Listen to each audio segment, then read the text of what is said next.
November 1 ngayon mga kahoho, kaya hindi kahoho kundi kahoho ang tawag ko sa inyo. Say woo!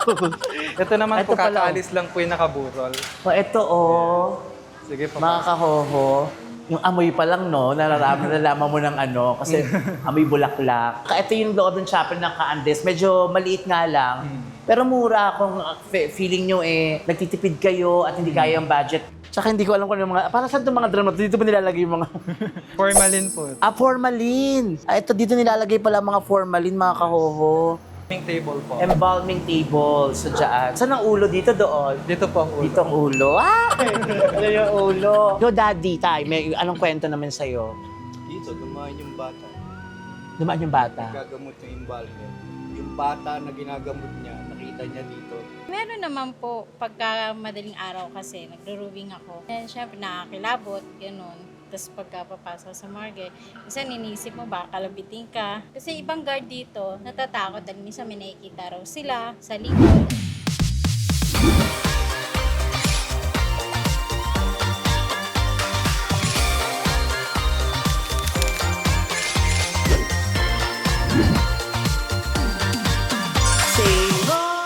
Nakakatuwa naman kung gano'n. Hello mga kahoho! Nako, November 1 ngayon mga kahoho, kaya hindi kahoho kundi kahoho ang tawag ko sa inyo. Say woo! Say ho! Ito nga mga kahoho. Kasi pag November 1, pag Halloween, di ba usually parang syempre takutan, pupunta sa haunted house, gano'n kung ano i-feature nila nga content or what. Kaya parang naisip ko lang, ewan ko na, ang weird ng naisip ko. Nandito ako ngayon sa Ka-Andres Memorial Chapel. Ito yung sa Marikina na parang 2007 pa yata to. So bukod dito sa may funeral service sila, gusto ko pumasok ng morgue at gusto kong alamin kung paano yung proseso sa bangkay. Nakasakot nga ako pero lalakas ako lang yung loob ko. Pero pinangako naman nila sa akin na walang bangkay pagpasok ko. Gusto ko lang malaman yung proseso, makausap yung mga embalsamador, ganyan. So, check natin itong weird Halloween special ko, mga kahoho. Huwag kayong matakot kasi wala naman kayo makikita. Ako lang din naman ito makikita nyo. Basta, ito ang aking Halloween special. Welcome sa aking Halloween special, mga kahoho. Samahan nyo ako dito sa Ka-Andres. Alamin natin kung paano ba, kung paano ba ginaganon-ganon yung mga nakakatakot, mga bangkay. Okay? I love you, mga kahoho. Stay tuned lang kay Jam. Pero syempre, don't forget to like, share, and subscribe, and click the notification bell para updated kayo sa aking mga vlog. Thank you! See you!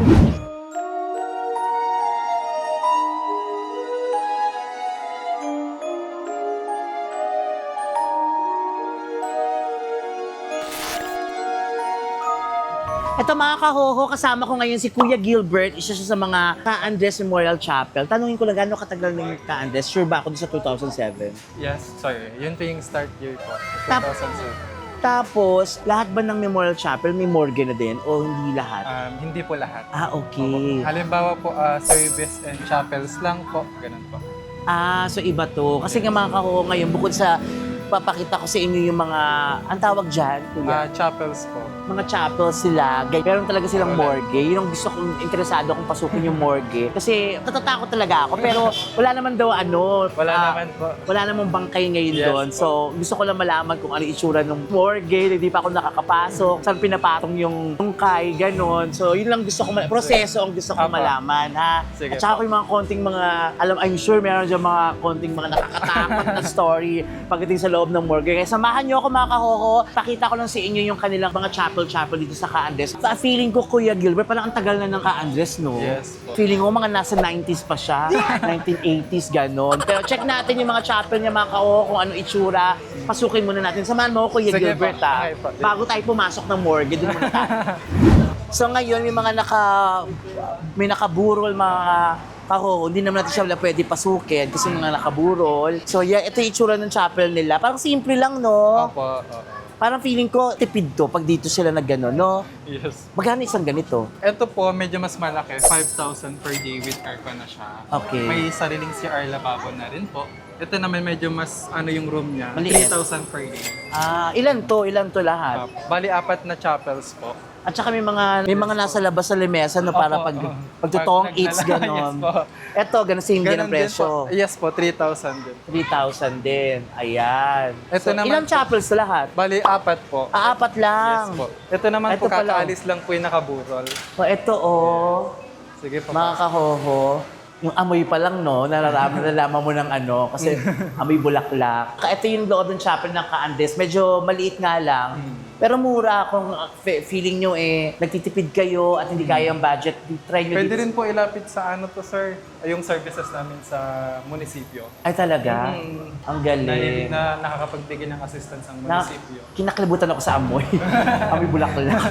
Yes po, kasi kakaalis pa lang po. Kakaalis lang daw kasi nung nakaburol dito. Kaya alis na rin muna tayo mga kahoho. Diyos ko, nakakatakot.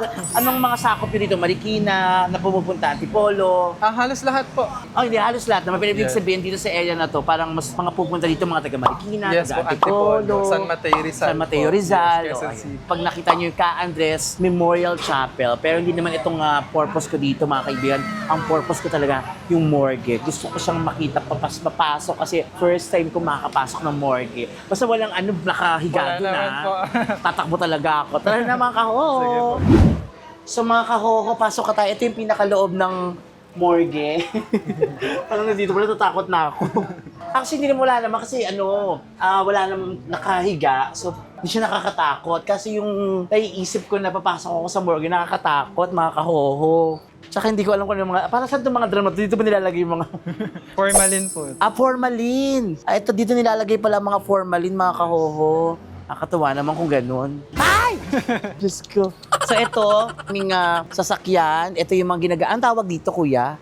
Karo po. Karo. Ayan, ito yung mga karo na ginagamit ng Ka-Andres Memorial Chapel. Madami ha, in fairness. Ito, parang luma-luma na.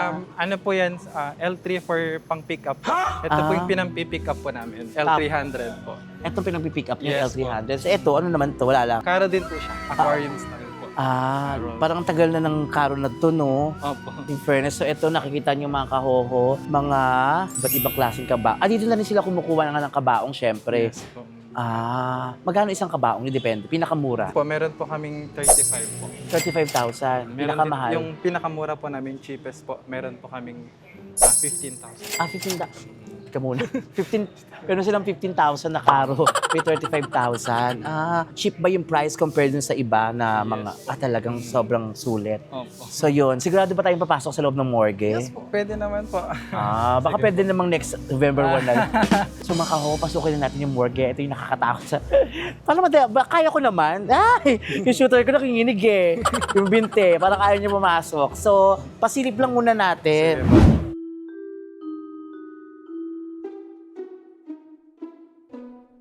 So ayan, ito po yung morgue, mga kahoho. So dito pinapasok yung bangkay. I'm sure dito siya nilalagay. Yes po, dito po siya. Dito po siya in-embalm. Dito. Yes. Ito po mismo, dito siya Embalming ipapato. table. Embalming, ano tawag dito? Embalming table po. Embalming table. So dyan. Saan ang ulo dito? Doon. Dito po ang ulo. Dito ang ulo. Ano yung ulo? Ito yung isa sa mga morgue nyo. Marami ba to? Main po to, meron po kaming branch ng Quezon City. Okay. Yung shooter ko nakatakip yung ilong. Ayaw niya yung amoy. Actually, para amoy mo, no? Ano yung naaamoy ko? Formalin po yan. Formalin yung naaamoy natin. Nung panahon ng Ondoy, paano pala kayo? Di ba ang dami nun? So, for sure, ang daming pumunta dito. Paano nyo na-manage? Sa Ondoy po, wala pa po ako nun sa Ondoy. Wala ka pa sa Ondoy. Pero ba dito mga ng Ondoy? Meron po. Hanap tayo mamaya ng kausap. Hanap Yes. tayo ng mga kakausapin nung panahon ng Ondoy. Yung embalmer natin po. Ondoy. Embalmer. Sige, Yes. kumausap nga tayo ng embalmer para lang alam ko talaga. Halika naman kahoho.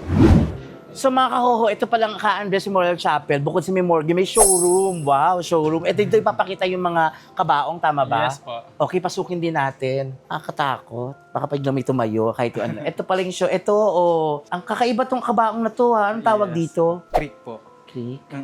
Ito yung galing sa ibang bansa po. Ang ganda niya, ha? Yes po. Kasi parang kaho. Ay, naku, makatoka ito. Yes, ito rin. Ito magkano to? 120 po. 120,000. Yes po. Ah, okay. Full services na po siya. Kasama na yung Yes po, services and casket. funeral. Kasama Yes na po. din. Ito, magkano naman to? Ay, wala po, hindi po to. Display lang po na. Display lang pala to. Ito, mga mura-mura lang to mga ito for sure. Yes. So, Ito dep- po yung wood. Pwede ko pong buksan. Oo, Hindi po, pwede. bago lang naman siya. Pwede naman. Ayan. Kung kahit alam kong wala, napapagano'n ako, Diyos ko. Yan. Okay. Saka paano yung pag may mga big size na pasadya? Yes po, pasadya na po. Ito po, standard size natin sa Ataol po. So pag mataba pala, Siya kung kung oversize tawagin. pa, kung big size pala ng mga Pinapasadya papasadya na pala po. talaga. Kasi may friend ako dating ganun na pumanaw din. Kaso pati nga pintuan sa chapel, tinanggal kasi hindi siya kasya. Yes po, Parang meron po ganun. ganun. No, po. Sa ito yung showroom ang kahoho. Punta tayo, interview tayo ng ibang mga Ito na po yung embalsamador. embalmer natin. Sa Embalmer. Hi, Kuya Embalmer. Naku, ang gwapo naman ni Kuya Embalmer. Kuya Raymond, mga kahoho. Kaya ka nakatagal, 2007 ka pa dito. So, ibig sabihin, binuksan tong Kaandes, nandito ka na. Tapos, ang dami nang dumaan sa kamay mo na Ay, 2017 ako nagsimula mag-imbal. 2017. Opo. Pero yung 2007, parang stop-stop. Opo. 2007 ka nag-start dito, 2017 ka naging embalmer. Inaral mo yun or nanonood ka? Nanonood lang po. Hindi ka natatakot? Kasi hindi. Kasi ako natatakot ako. Hindi kasi ako mahilig sumilip sa mga bangkay. Parang hindi ko kayang sumilip. Usually nagdasal na ako pag pupunta ako ng lamay, gano'n. Meron bang nahirapan ka dun sa in-balsam Meron mo? din po, yung mga bara yung ugat. Hindi basta pumasok yung formalin. Kasi napuputulan ng ugat. Pag naputulan na ugat, Mahirap na po. Kailangan hanapin ulit yung isang ugat para masukan. ay gano'n. Pag ini-imbalsam mo ba, tinatanggal yung dugo? Dugo po. Dugo, tsaka Doon lang po, dugo. Bago tanggalan ng dugo po, papasukan muna ng formalin. gaano yung proseso po pag nilagay na yung bangkay sa table, ano nang unang gagawin? Kasi nakikita ko parang hinahati yung Ay, hindi po. Ay, hindi ba? Sorry. Ano lang po yun, yung mga autopsy lang po yung ganong... Autopsy lang ba? So, anong proseso pag iniimbasa mo ang isang Yung hiwaan lang minsan sa ganito. Yung iba naman sa hita. Pinukunan lang siya ng ugat. Doon padadaan po yung formalin. Pero kukuhain mo na yung dugo o formalin muna? Formalin muna po. Pag nalagay na yung formalin, Saka po siya i-drain. pati laman loob. Hindi na po. Kasama yung laman loob, iniiwan yung laman loob sa loob ng Hindi naman bangkay. po yung tinatanggal. Ganun pala yun. Akala ko tinatanggal lahat ng laman loob. Ano lang po yun sa autopsy pero binabalik din po yun. Ganun pala yung mga kahuho. Akala ko tinatanggal yung buong laman ng loob. Pero yung lahat ng dugo tinatanggal talaga. Tatanggalin na po yun. Ang dugo lang. Pag po, sama na po yung ibang formalin, tubig, sama-sama na po yung pag nag-drain. Meron ka na ba na-experience dito na na nakakatakot? Kasi syempre, ako naniniwala ako sa mga ganun, mga spirit. Minsan may mga hindi pa handa na mawala, hindi pa nila alam na pumanaw na pala sila. May experience ka ba? Wala pa po. Wala! Ang galing mo, kuya! Buti ka pa wala akong experience. Si daddy ko, daddy, may experience ka ba? Inabuhay yung baby. Daddy boy. Okay, daddy boy, ano experience nyo na? Paano yung bata nabuhay ulit? Ano yung ginawa namin sa ospital? San Ramon. Okay. Dinala namin dyan. Itim na siya. Itim na yung baby. Taga-kupang Antipolo yung magulang. Tapos, Tapos maya-maya nung gagamutin na, pumusyaw yung kulay ng bata. Umilos yung bata, umiyak. Tapos nag-iba kulay, naging buhay na buhay. tapos hindi na natuloy, syempre. Hindi na. Kasi buhay na yung bata. Tinawag yung magulang, inuwi yung bata. Ganun. May mga iba pa bang story na nakakatakot sa Ka-Andres na mga Wala naman. nararamdaman? Mga driver, gano'n, nagparamdam, ganyan. Nung Ondoy, kamusta nung Ondoy? Kasi di ba ang daming Ondoy, ang daming... Takot-takot na patay. Paano ginawa nyo? Paano nyo na-manage? Sino ko, tapos nag-arkila ng maraming imbal para maayos yung patay. Pagkano ng soko, dala sa table, balot. Nagamutin, tas balot. Tapos ang taga-claim, yung may-ari, siya na namamahala kung sino mag-claim. Ako, taga-tagging naman ako. Ngari kung saan kinuha, wala pang pangalan. Alagay ko kung saan nakuha. Ako kasi hindi mo alam kung sino yun di ba? Paano ka pala kuya? Siyempre, bangkay yan, dadalhin dito. So, paano kung walang mag-claim na pamilya? Anong gagawin? Pinalilibing? Oo. So, wala na. Lilibing lang. Oo.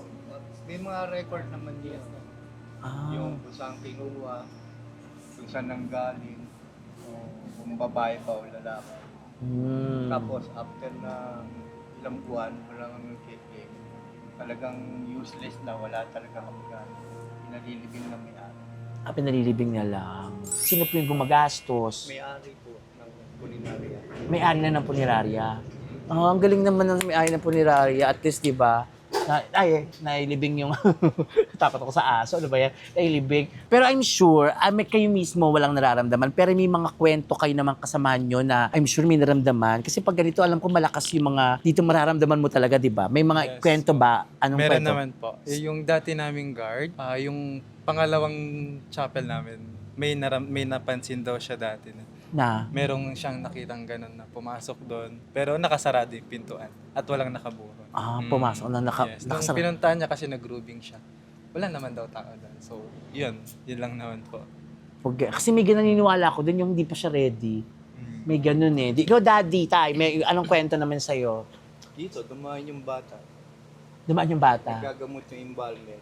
Yung bata na ginagamot niya, nakita niya dito, dumaan sa harapan niya. Kasi nandiyan na, nakabukas naman kasi yan. Ganun. Sabi niya, kaya tumigil muna siya ng paggagamot. Kasi kinabahan daw siya eh. Yung gamot na, yung ginagamot niyang bata, yun din yung nakita niya rito na nakatayo. So same na tao. So, parang siguro natakot yung... Natakot siya, lumabas muna. Natakot din yung bata kasi in-embalsa mo siya kaya siya lumabas din yung bata for sure. Diba? Ikaw kuya, kwento iba sa iba. Driver, wala? Wala. Ang galing mo naman. May third eye ka ba? Wala. Ako si third sex ako. May third eye, third sex. Nadami ka na, I'm sure na imbalsa mo, diba? Kayo dati nung work niyo po dito. Liaison officer, driver, taga-service. Marami kung ano pwedeng gawin. May mga tao bang nagagalit yung pag hindi nagsunod yung gusto nila? May maraming ganyan kasi gusto nila yung sa huling hantungan, gusto nila maayos yung kalagayan, maganda yung bangkay. Irritants naman namin. May mga napaaway na ba? Minsan wala naman. Wala naman. Nagugustuhan naman nila yung mga yung serbisyo. Pag nagre-request lang sila na pa-retouch, pinupuntahan namin. Ah, Ma'am, okay na po sa inyo to. Sige, okay na yan. Uwi na kami. okay. Tapos kuya, ilang oras ang ginagawa? Ilang oras ang kinukuha pa nag-iimbalsa mo ka? Gano'ng katagal? Conforme po sa katawan ng tao. Pag mas malaki siguro 17 hours, ano ba? Gano'ng katagal? Pag mga malalaki, pagkakargahan lang siguro, mga 2 oras, 1 oras. Pero dalawa. pag tinatapos naman, conforme kung kaya tapusin ng ilang mga 2-3, natatapos. Minsan naman hindi, gawa ng minsan sobrang laki tapos manas. Inaabot na lang kinabukasan siya. Kinabukasan na. Ang tagal Gawa din po po. ng didrain pa yung tubig sa katawan niya. Tapos after dito sa morgue, diretso na sa... Pag nag-avail ba dito sa morgue, doon na rin sa chapel mismo? Depende po yung sa Customer. kamag-anak ng namatay. Kung dito nila gusto iburol or dun sa kanilang bahay po. Okay. So, tabagay option nila po kung nila yun. diretso na dito sa chapel, dito na ililamay o Yes. gano'n. Kung i-imaginein ko mga kahoho, hindi ko kakayanin talaga ng bangkay. Hindi ba may gumalaw, gano'n? May naramdaman ka na? Gumalaw? Bakit? May scientific explanation ba yon na kaya patay na talaga siya gumalaw kasi may ganun scientific explanation ba't gumagalaw ang isang bangkay? Nerve. Last nerve ng katawan. Sa mga laman. Kunwari, dito sa kamay, may nerve pa. Yung reaction ng gamot, kilos ko sa akin. Parang Yung kay Al, Al, umangat yung 2 kamay. umangat talaga yung kamay. Kaya pala sa mga pelikula, di ba gumaganon? Totoo ba yon? Kasi hindi ko alam ako explain. Yung last reaction nung patay. Last Kasi react- may parang buhay pa siyang mga nerve. Nasabi ba sa inyo yan kumbaga inaral na kaya may ganun? Kasi nakakatakot yung bigla na lang gaganon eh. Pero ibig sabihin, hindi na kayo natatakot ngayon kasi alam nyo na yun talaga ang dahilan dahil may mga nerves. So yun pala man. Yung kaya pala sa bangkay sa mga pelikula gumaganon sila. 'Di ba? Pa may bulak sa ilong gumaganon. Grabe. Wala, nakakatakot. Ito pa kuya, syempre may mga patay o bangkay na ang dahilan is nalunod, na massacre. Meron na ba kayong na-experience na gano'n? Syempre parang hindi mo na makita yung itsura. Anong ginagawa nyo? Ganun pa rin po, iniimbalsa mo pa rin. Paano yun? Inaibabalik nyo pa yung itsura nyo? Hindi Hindi na na. po yung iba. Hindi na po iba Yung iba, kaya. hindi na maiba. Yung wala kulang-kulang na rin yung baho ng ulo. Ginagawa yung binabalot Balot na lang po. Nabalot na lang pag gano'n. Sa ba? Kinakausap yung pamilya na hindi na pwedeng burdo kasi kulang na yung ibang parte ng ulo. At saka mas masakit siguro na makita mo na gano'n itsura nung bangkay. O nga naman, kahit ako ipapabalot mo na lang. So ito pa nga question ko pa mga kuya, mga kuys, paano yung mga dugo, yung mga laman? After yung tanggalin, saan yung nilalagay yun? Bali, ang nakukuha lang naman po, dugo. Tapos Dugo dito lang. sa septic tank niya. May May septic tank kayo. septic tank, may Tapos, tubo rito papunta dyan. Pwede mo na sa embalming table. Embalming table, pababa. tapos may tubo papunta. From embalming table, dire-diretso na papunta doon sa septic tank. Bali, ang pumapasok lang dyan, dugo, formalin, tubig, yun lang po. Kasi nga ang laman loob, binabalik Ang naman, di laman ba? loob din naman po to kasi tinatanggal yung kaya tatanggalin naman yung iba, yung mga autopsy, pero binabalik din po. Pag nilagyan ba ng formalin ng isang organs, pati organs ba nilagyan ng formalin? Titigas yun, ganon? Titigas na gano'n. So yun pala talaga. Tapang yung formalin na ginagamit. Ito naman, mga kaho, kasama ko si Ate Bong. Guard siya dito, siya yung nagro-roaming. I'm sure nagro-roaming ka. Meron ka bang mga something na naramdaman, ganyan? Ate Bong. Ate Bong, panlalaki, no? Ate Bong. Meron naman po, pagka madaling araw kasi, nagro-rowing ako. And syempre, nakakilabot, ganun. Tapos pagka papasok sa morgue, minsan iniisip mo ba, kalabitin ka. Kasi ibang guard dito, natatakot dahil minsan may nakikita raw sila sa likod. So pa, white lady, ganun. Dahil syempre, mga kabaong yan, di ba? Meron daw dyan. Pagka na sumisit-sit daw. Ayun, sumisit-sit. And then, hindi alam kung sa bubong or dito sa pinakalikod lang. Yun. Siyempre, maganda talagang ano ito Syempre, kasi maraming patay, di ba, na pumapasok. Kasi naniniwala ka ba na may mga patay na hindi pa ready, ganun? Yung parang hindi pa sila ready na mawala, tapos nakita nila yung sarili nila. Minsan may na-encounter ako dito sa may guardhouse. Oh. Sa likod ko, parang may tumatawag. Paglingon ko, wala naman tao. Yun, kasi syempre, nakakilabot, di ba, pagdating na ng mga alauna, alas 2, gano'n. May something kang Nararamdaman mo no? Meron, mararamdaman mo naman talaga. Kasi tatayo yung balahibo mo talaga eh. Diyos. Siyempre, dadasal ka na. Pag ganyan, magdadasal ka. Kapag ganyan. Syempre, kailangan pa rin pray talaga. Tapos yun, pagka minsan dito ikot, diyan sa may mga kabaong kasi syempre di ba, na ginagamit na minsan, inisip mo baka may tao o kaya yung dun may patay din kasi doon. Ay, talaga. Syempre, nakakatayo. Pag inakbangan mo, mamay, ilain yung paa mo. Pag gano'n, ay! Gano'n, no? Nakakatakot naman talaga. Pero gano'n ka nakatagal dito? 2020, nandito na. 2020. Sa stop lang din ako, 2022 ata. Then bumalik ako dito, 2023. Sige, ayun, salamat ha, Ate Okay, Bong. Tsaka welcome salamat din din po. na Okay po. Kuya. So, wala, nagkabuti na lang kamo. Pero kung nagkataong may bangkay dito, pupuntahan ko pa din. Kaso, 50-50 decision ko kung lalapitan ko o hindi. Pero okay naman. At gusto ko lang na malaman yung proseso no, ng kung paano yung naano yung bangkay, sa morgue, inaambalsa mo, tapos itsura na rin siguro mismo. Hindi pa ako nakakapasok sa ganito. So, yun mga kahoho, Ka Andres Memorial Chapel. So, ito po ang ating Halloween special. Sana nagustuhan nyo. Dahil nakakakilabot din. Tsaka yung amoy kasi, alam mo na kasi, ang amoy ng bangkay is tama ba formalin? Opo. Yun ang amoy talaga ng bangkay, kaya nakaka-shock. So maraming salamat Kuya Gilbert, tama? Yes. At saka Ate Bong, at saka sila Kuya nakausap natin kanina. Mga kahoho, yun lamang po. At sana kahit pa paano nagkaroon kayo ng interest kung morgue, may nakuha kayong idea about dito. Maraming salamat mga kahoho. Makita-kita tayo ulit sa susunod kong vlog. Kaya naman, say ho! Ayan, say ho! Say Oh! ho! Ang galing talaga na ate. Salamat sa inyo. Don't forget to like, share, and subscribe. Nakakatuwa naman kung ganon. Say ho! Nakakatuwa naman kung ganon.